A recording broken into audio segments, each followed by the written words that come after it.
Merci et bienvenue à nouveau. Je vais demander à nos participants, enfin à nos experts, de bien vouloir allumer leur caméra et leur micro pour que nous puissions commencer notre session de questions-réponses. Donc, merci beaucoup pour vos présentations et j'incite le public à envoyer ses questions et de saisir donc cette opportunité. Et pendant que vous songez aux questions que vous souhaitez nous envoyer, nous en avons déjà quelques-unes qui sont préparées pour démarrer notre conversation d'aujourd'hui. Et la première question est liée à la recherche, qui est un élément que vous avez évoqué à maintes reprises dans vos présentations respectives. Vous avez parlé de tout ce qu'on ne connaît pas et du travail qui reste à faire en tenant compte du peu de recherche et des peu de financement qu'il y a pour cette recherche. Comment la recherche peut-elle s'axer sur des questions fondamentales qui sont liées aux objectifs de développement durable? Peut-on garantir que la recherche se consacre à ces éléments et le cas échéant, à quel exactement objectif de développement durable doit-elle en particulier s'adresser? Avant, j'aimerais faire un éclaircissement sur la terminologie. C2G utilise le terme de modification du rayonnement solaire qui apparaît ainsi dans le dernier rapport du GIEC, mais c'est aussi appelé gestion du rayonnement solaire, géo-ingénierie et géo-ingénierie solaire. Donc, je voulais simplement faire cet éclaircissement en termes de technologie pour que nous sachions tous à quoi nous faisons référence. Donc, qui souhaite répondre à la première question? Bon, je peux commencer. Ce que Holly a dit très clairement, c'est qu'il y a différentes façons et différents ODD qui sont liés à la géo-ingénierie du climat et également la durabilité de notre société future et les moyens pour exécuter ces ODD. Et parmi ceux-ci, il y en a deux très importants. Le premier, bien sûr, c'est de stabiliser le climat sur la planète, c'est-à-dire de lutter contre les changements climatiques. C'est l'un des problèmes les plus épineux avec lesquels à laquelle la gouvernance doit faire face actuellement. Et ensuite, c'est lié avec le fait de fournir de l'eau potable à la population, aux populations. C'est-à-dire que les techniques potentielles d'ingénierie peuvent avoir des grandes conséquences sur le cycle des précipitations, surtout dans les pays tropicaux. Et donc, la recherche dans ces deux domaines est fondamentale, en particulier pour les pays en développement.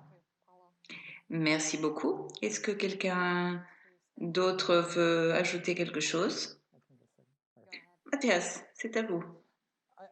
Eh bien, j'aurais tendance à répondre que tous les objectifs de développement durable, mais c'est un peu le plus facile à dire. Et je crois qu'en plus de ce qu'a dit Paolo, l'objectif de développement durable 2, qui est lié à la production d'aliments, est très important, car il y a beaucoup d'incertitudes qui entourent ce qui arriverait avec les cultures. Par exemple, si l'on injectait de fines couches d'aérosols de sulfate ou d'autres types dans la stratosphère, on ne sait pas si cela aurait des conséquences sur la production d'aliments, en changeant également le type de rayonnement qui arriverait sur la Terre, ce qui changerait donc de rayonnement ou de rayons UV ou d'autres types de radiation. Ce qui pourrait avoir différentes conséquences également et sur les changements des précipitations, qui est une chose à laquelle on peut s'attendre et qui est l'une des possibilités. Pour ce qui est du climat, on pourrait obtenir une température plus proche à celle des niveaux pré-industriels, mais il pourrait également se produire des circonstances très différentes en fonction des conséquences dérivées de l'application de ces techniques.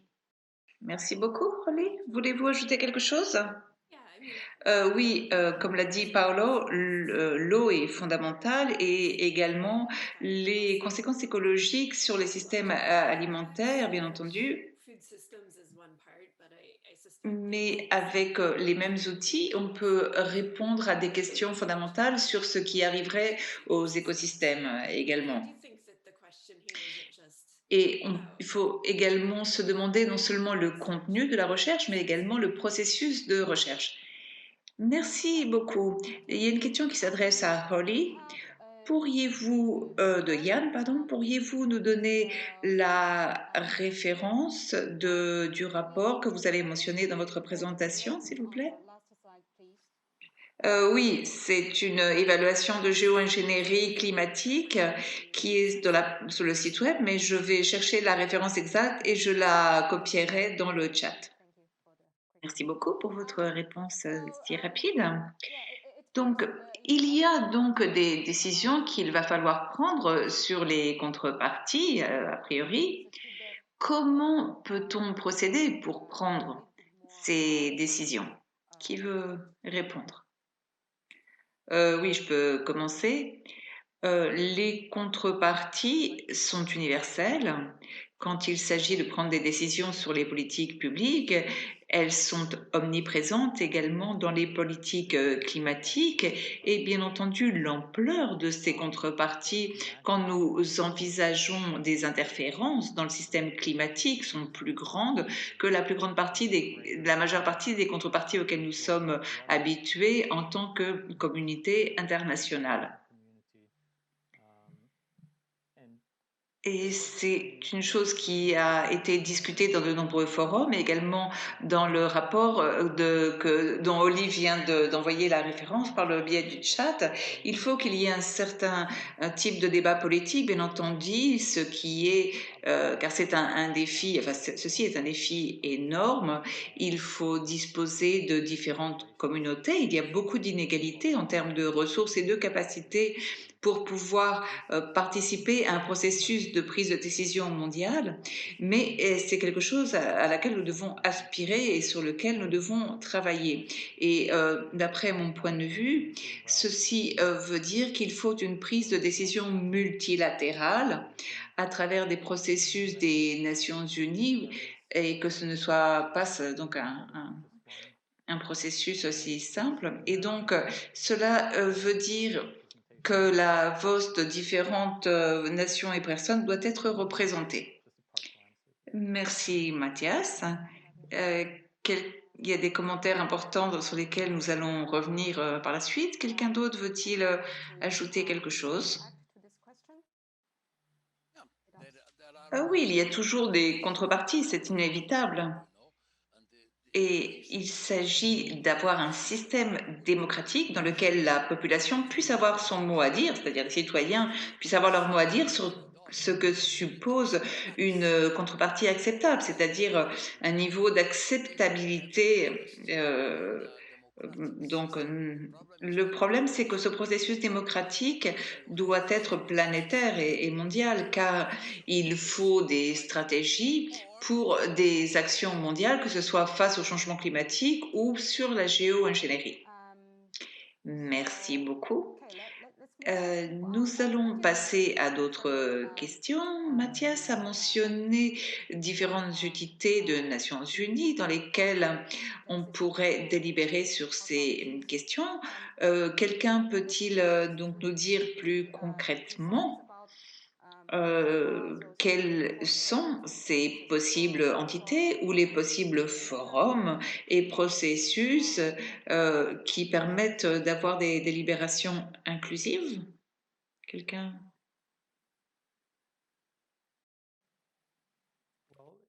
Toutes les institutions qui, d'une façon ou d'une autre, euh, incluent dans leurs intérêts certains des objectifs de développement durable ou les effets du climat ou également les effets de possibles interventions climatiques, c'est-à-dire que si, de tac au tac, hein, sans que ce soit une liste exhaustive, je pourrais mentionner l'Organisation météorologique mondiale, l'institution de communication scientifique, le programme des Nations Unies pour l'environnement, comme forum multilatéral pour débattre de ces des difficultés et des différents défis qui s'approchent, mais également l'Assemblée générale des Nations unies, le de sécurité. Toutes ces endroits offrent la possibilité de débattre sur différents aspects de ces défis qui nous occupent et je crois que c'est important de garder ceci à l'esprit, c'est-à-dire que chacun de ces forums peut permettre de débattre d'un élément en concret qui ensuite devrait bien entendu être regroupé. Merci beaucoup. Est-ce que quelqu'un veut ajouter quelque chose? Paolo, vous avez parlé du besoin d'avoir un débat au niveau mondial et au-delà des institutions euh, que Mathias a énumérées. Donc, comment pouvons-nous avoir ce débat? Eh bien, à l'instar de ce qu'il en est pour les changements climatiques, la gouvernance est un sujet qui n'est pas scientifique et qui est le sujet absolument primordial de lutte contre les changements climatiques et qui doit s'occuper de cette question de la géo-ingénierie, de la façon, enfin, de savoir s'il faut l'appliquer ou pas. Et je pense que nous sommes mieux placés maintenant qu'il y a quelques années. La plus grande partie des pays européens et également les États-Unis souhaitent s'impliquer dans des conversations mondiales sur des efforts sérieux d'atténuation. Car en plus de changer nos modèles de consommation et de changer certains modèles de la société, il faut également miser de façon drastique sur la réduction des émissions au niveau mondial. Et malheureusement, nous ne sommes pas sur la bonne voie. Car, par exemple, maintenant, en pleine crise et pandémie de la Covid-19, nous avons vu une augmentation de la consommation de combustibles fossiles, même en plein milieu d'une récession mondiale. Et également, on a vu une augmentation de 34% de la biomasse qui est brûlée et qui produit des émissions. Et donc, il faut atténuer ces émissions le plus tôt possible.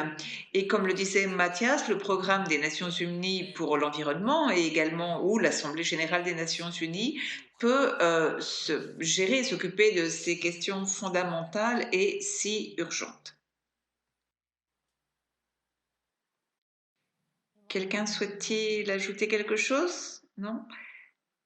Alors, continuons. Il y a une question qui est liée à la participation.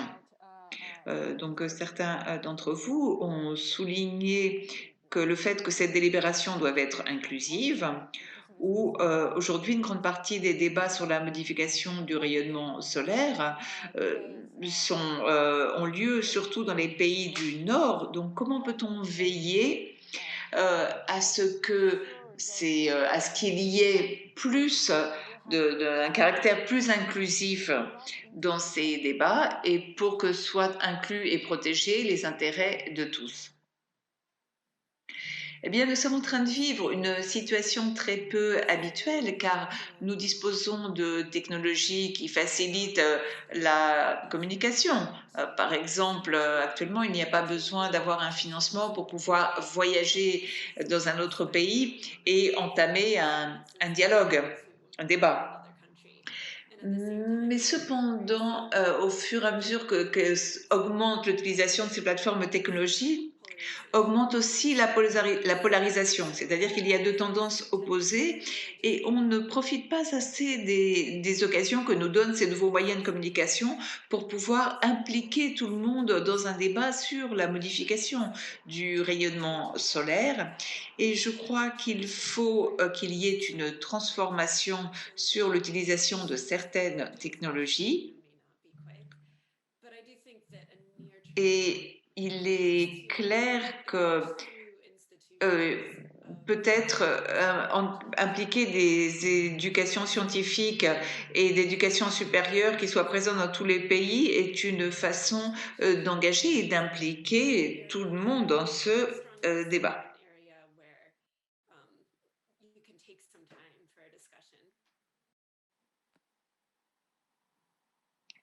OK?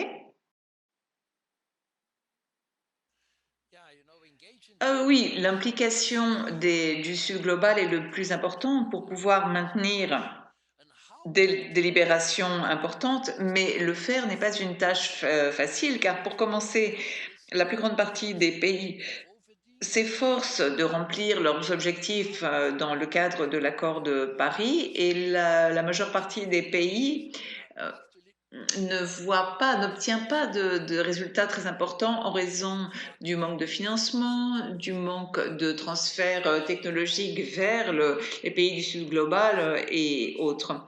Mais il faut aborder toutes ces questions en parallèle, et les débats sur la gouvernance du climat futur est un élément absolument stratégique pour tous les pays du Sud global. Et donc, il faut que ces pays s'ajoutent aux pays du Nord global pour pouvoir maintenir cette conversation. Et il faut par ailleurs continuer à miser sur la réduction et l'atténuation des émissions, ce qui est absolument fondamental en la matière. Oui, comme universitaire, nous sommes conscients qu'il est très difficile d'obtenir un financement pour pouvoir faire des études de recherche, et ces difficultés sont très certainement plus grandes dans beaucoup de pays en développement où il y a tant de questions urgentes qui demandent l'attention d'experts et de chercheurs. Donc, d'après moi, c'est une responsabilité qui incombe également aux pays du Nord global, c'est-à-dire d'avoir des budgets de recherche assez importants pour pouvoir mettre en place des initiatives de recherche collaborative et très internationales qui impliquent des chercheurs jeunes, des universitaires en herbe pour qu'ils puissent tous s'impliquer en la matière. Donc ça semble très simple, mais cela ne se fait pas, et il me semble que c'est dommage et que véritablement cela évite que soit développé un grand potentiel très prometteur dans les pays du Sud global. Et jusqu'à présent, je crois qu'il n'y a qu'une seule initiative de ce genre, et je suis vraiment très étonnée de voir qu'il n'y ait pas plus d'initiatives en la matière. Merci Mathias. Oui, bien entendu, c'est une question fondamentale, et C2G souhaite justement contribuer à résoudre ce problème et à intégrer davantage de personnes des pays du Sud global dans cette conversation. Mais il faut dire que c'est véritablement un travail de très longue haleine. Donc, il y a une autre question maintenant. Donc, l'architecture de gouvernance actuelle est sans aucun doute insuffisante pour nous sortir de la situation si compliquée et complexe dans laquelle nous nous trouvons. Que pourrait-on faire de manière différente? En réalité, la question, c'est se demander de quelle manière différente on pourrait faire cela, quelle est la façon différente. En réalité, les pays ne sont pas très créatifs à l'heure d'aborder des questions mondiales. Chaque pays agit de façon individuelle et dans de nombreux domaines, et y compris au niveau national, il y a différentes mesures en fonction des régions, des États, des municipalités où on se trouve. Donc les pays doivent trouver des façons plus créatives pour pouvoir faire face à ces questions qui les affectent tellement, comme la pandémie de Covid-19, comme le changement climatique. Et comment le faire? Eh bien entendu, avec la géo-ingénierie climatique. Devrions-nous justement envisager de créer quelque chose de nouveau dans cet écosystème de processus ou d'institutions qui existent?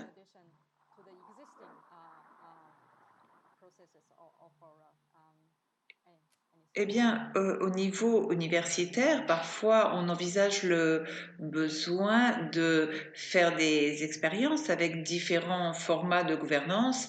Il me semble qu'il y a de nombreux éléments qui existent d'ores et déjà et qui peuvent être utilisés pour la gouvernance de la modification du rayonnement solaire et dont on ne profite pas pleinement.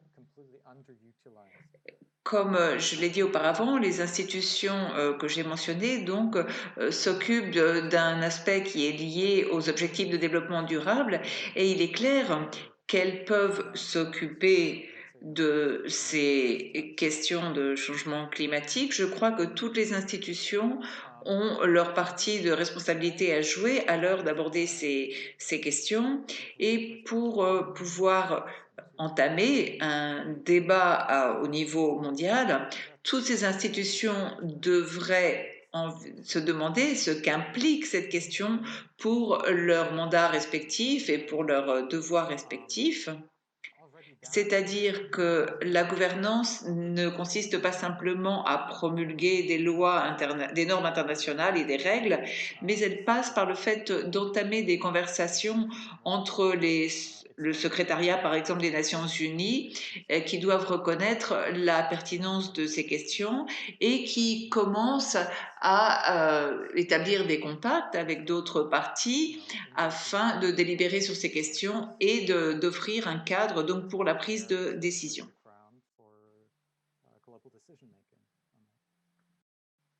Merci beaucoup, Mathias. Je donc vous rappelle qu'il nous reste environ 10 minutes, donc si les membres du public souhaitent envoyer des questions, c'est le moment ou jamais de le faire. J'ai une autre question. Donc, certains disent qu'il faudrait avoir besoin d'une nouvelle règle à une norme internationale pour gouverner la modification du rayonnement solaire. Comment pourrait-on distinguer ce type de règles d'autres programmes de travail et quelles conséquences cela aurait-il sur le travail qui est réalisé sur les objectifs de développement durable, car l'objet de notre débat aujourd'hui, c'est la modification du rayonnement solaire qui est liée aux objectifs de développement durable. Donc, comment pourrait-on éliminer ce qu'on pourrait qualifier de cloisonnement ? Quelqu'un a-t-il une idée? Pourrait-on avoir une nouvelle loi de l'atmosphère, par exemple?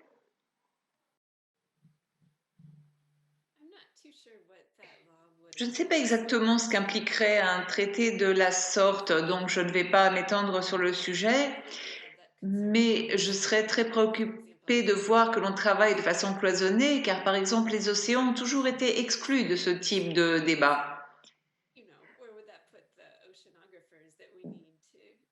Donc, il faudrait intégrer tout d'abord des éléments qui ont été relégués pour pouvoir voir quels sont les effets qu'auraient ces techniques sur tous ces différents éléments. Pour répondre à la question de savoir s'il faut un instrument réglementaire international, la réponse est oui. Et pas simplement pour l'atmosphère. Il faudrait un traité, une loi mondiale, internationale, pour lutter contre la perte de biodiversité, pour les océans, comme vient de le dire Holly. C'est-à-dire que oui, il faudrait une structure de gouvernance mondiale sur ces éléments de façon urgente et pas simplement pour l'atmosphère. Il est clair que l'atmosphère est un élément important car c'est une ressource naturelle que nous partageons tous et à tout moment. Toutes les molécules d'oxygène que nous respirons à l'heure actuelle ont été à un moment dans les poumons de centaines de milliers de personnes en Afrique, au Groenland, en Chine, au Brésil, etc.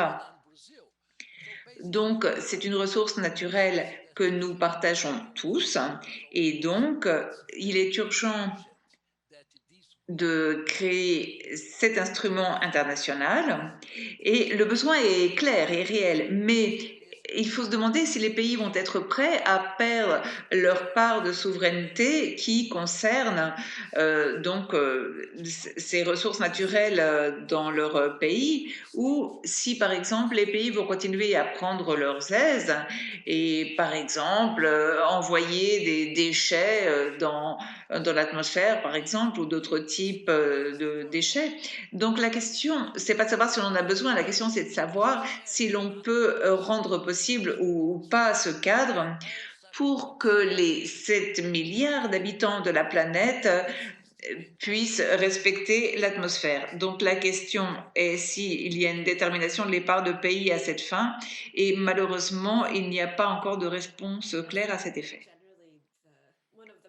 L'un des problèmes dans le domaine ou le paradigme politique, par exemple, de niveau d'émissions net zéro, est lié à la réduction des émissions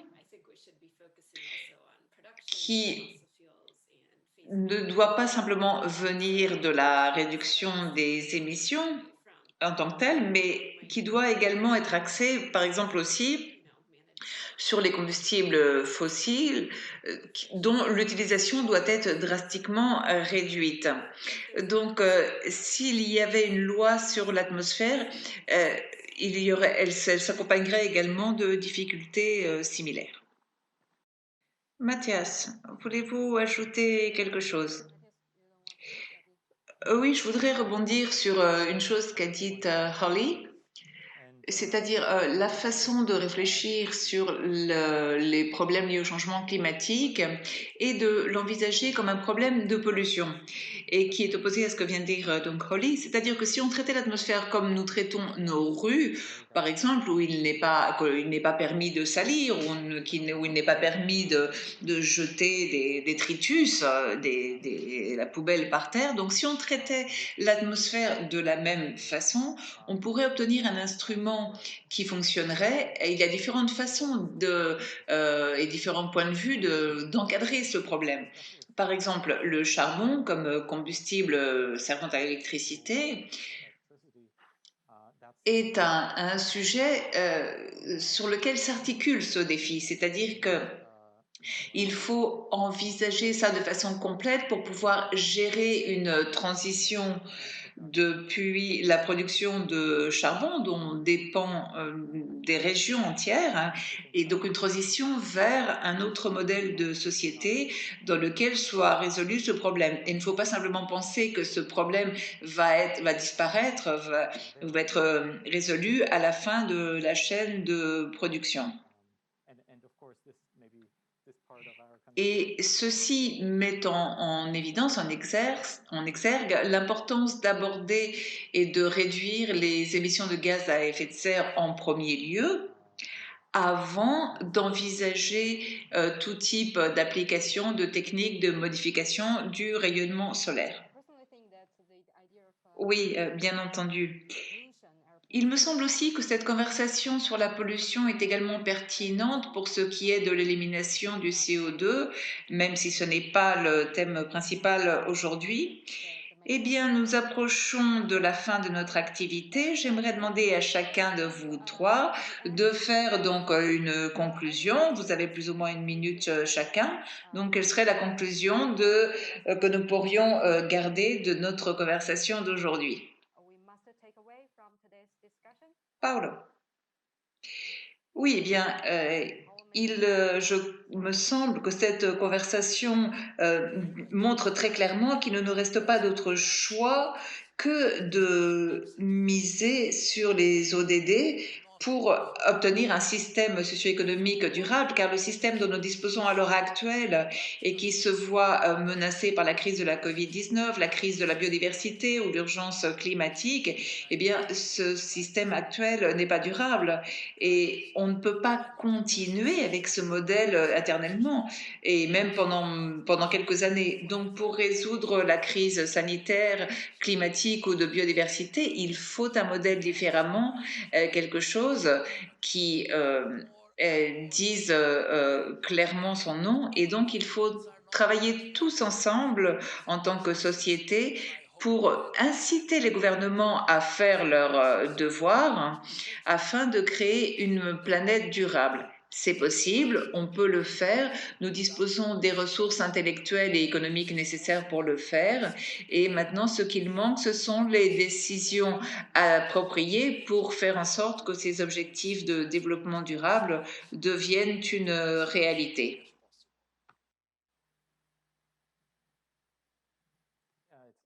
Je ne pourrais pas conclure de meilleure façon cette conversation que l'a fait Paolo. Je suis d'accord avec absolument tout ce qu'il a dit. Il faut déployer tous les efforts possibles Pour que ceci devienne une réalité, il faut impliquer tous les gouvernements car tous ont leur part de responsabilité. Les objectifs de développement durable 16 et 17 sont fondamentaux. Il faut des alliances mondiales en faveur de ces objectifs. Il faut des institutions solides et stables et pour pouvoir rompre ces cloisons, ces compartiments dont nous parlions. Merci beaucoup. Il me semble qu'il est clair de voir quelles sont les lacunes en termes de recherche. Je crois que les États, les ONG et différentes institutions d'éducation des segments supérieurs doivent financer des recherches dans les pays du Sud global et doivent investir pour créer des capacités dans le Sud global. Je crois que c'est véritablement fondamental à l'heure actuelle. Merci beaucoup. Eh bien, avec ceci, nous terminons notre conversation d'aujourd'hui, qui a été, me semble-t-il, très intéressante et utile. Et j'espère que tous les membres du public seront du même avis. Je vous rappelle que cette activité a été enregistrée et que vous pourrez donc la voir par la suite sur notre site web. Et il y a par ailleurs sur le site d'autres conversations sur ce sujet et sur d'autres sujets. Et vous pouvez donc vous inscrire aussi à notre newsletter. Et maintenant va apparaître un sondage que nous vous incitons à remplir et qui nous aideront à améliorer de futures activités. Merci donc à nos experts, merci à mes collègues qui m'ont aidé et merci bien entendu à tout le public qui a participé à ce webinaire. Merci beaucoup.